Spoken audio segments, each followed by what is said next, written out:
For me, it's always been it's been very emotional. I get involved in a business in the early stages, and I'm very, very good at that, and I'm very, very focused in the early 9, 12, 15, 18 months. But it's very, very self-regulating for me, because I start to lose interest in the daily operations somewhere down that road. And then you pretty much have to find a solution, don't you? Because otherwise the business is gonna die. Because if you lose focus, I mean.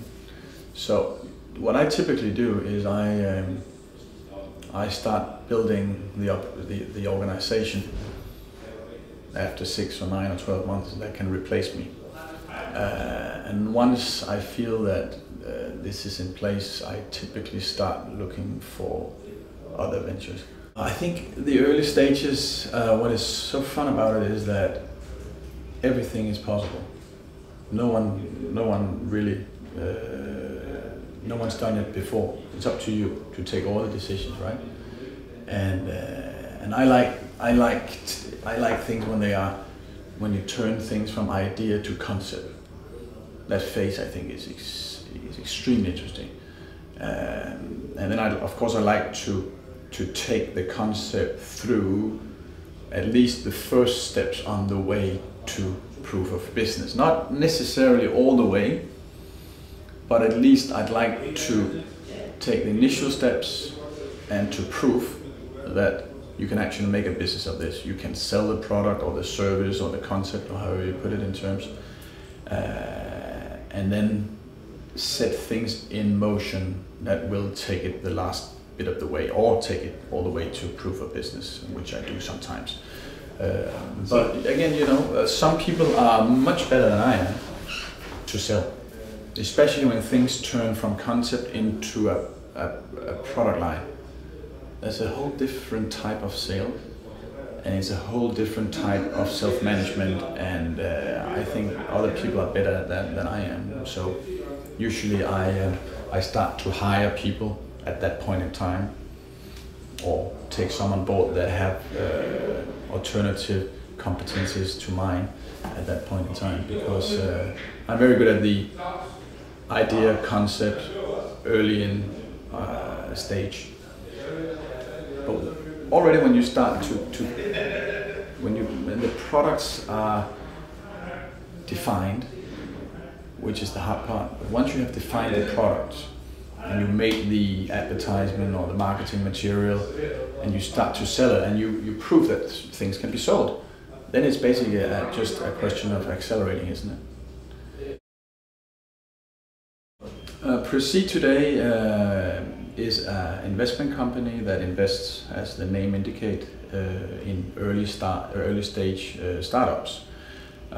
We are investing with own money today only, but we intend to establish a fund. We would have already launched this fund last year, but then the crisis came rolling in, and we're going to wait a bit. Probably launch in 2010. I don't know. Let's see how things work out. So what we go for is a model where usually we start out with the majority of the stocks because we want to secure our investment, but where we attach through milestones, we attach the possibility for the entrepreneur to regain more influence and more stocks in the companies.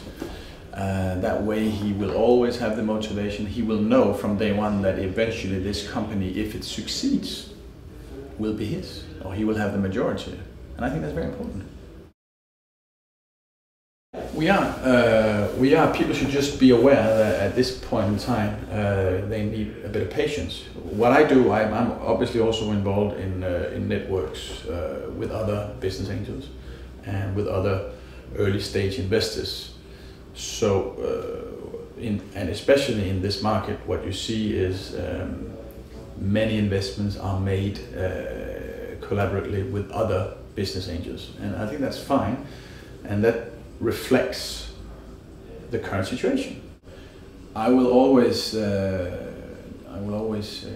invest a proper amount of time if people approach me, and let them know if I think that their project is something that I could get involved in. What I do, and what many people do these days in our network, is they bring the investments to the table. We have these, every quarter we have these business angel meetings. We meet up 100 people. These people, they are still interested because it's their nature, it's their personality. They're still open. They're still, they cannot leave it. I mean, they're still open and interested in learning about new opportunities and meeting young entrepreneurs and people with a good idea. Maybe they just can't bring 4, 5 or 6 million kroner to the table like that. Maybe they can bring 1 or half or 750,000 kroner. There's a difference between the BA networks and Precede, as the BA networks, the type of people, the business angels that are typically involved in the BA network, they don't get operationally involved in their investments, typically. What they do is that they take a place on the board, usually, but they don't invest in the operations per se. That's what we do in Precede. If we have a good idea, we invest with both finances, but also with our organization. And I think that's important. That's a distinct difference between pre-seed, seed, and venture capital. We are in as early as you get in. I mean, we invest at a point in time where people they don't have a proof of concept. Usually, business angels, they want a proof of concept, and these days they also very often ask for proof of business, or at least that the early sales are already in place and they are promising. We move in even before the business plan is made. That's actually one of the things we help the entrepreneur with, to make a proper business case.